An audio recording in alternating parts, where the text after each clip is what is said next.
इस Indian anchor को इतनी मिर्चें क्यों लगी हुई हैं? आप जीत गए हैं, जश्न मनाएं। लेकिन यहाँ तो कुछ और ही चल रहा है। ये तो मातम मना रहे हैं। जब पाकिस्तान ने एशिया कप 2025 में बॉयकॉट की धमकी दी तो पल भर को हमको लगा कि यार अभी अचानक से इतना एटीट्यूड कैसे आ गया, और मतलब इनमें किस बात का एटीट्यूड था। मतलब वो लोग जो 2008 में जब से भारत ने कहा कि भाई हम तुम्हारे यहां नहीं आएंगे, उसके बाद भी बार बार मुंह उठाकर पैसे के चक्कर में भारत में खेलने चले आते हैं, जिनके पुराने क्रिकेटर भारत की तारीफ इसलिए करते ताकि घर में आटा दाल चावल चलता रहे, वो अचानक से हैंडशेक ना करने पर इतने इज्जतदार कैसे बन गए?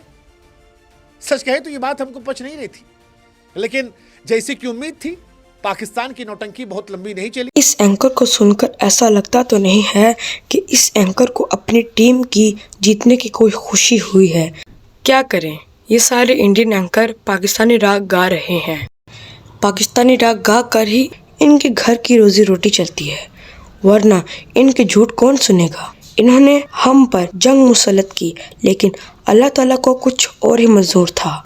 वो जंग जो हम अल्लाह ताला की मदद से बहुत अच्छी तरह जीत गए। इसी वजह से हमें ऐसी जिम्मेदारी मिली है जो हम सोच भी नहीं सकते कि हमें मक्का मुकरमा और मदीना मुनव्वरा की हिफाजत की जिम्मेदारी मिली है। इससे बढ़कर सआदत क्या होगी पाकिस्तानियों के लिए। खुश रहें, पाकिस्तान जिंदाबाद।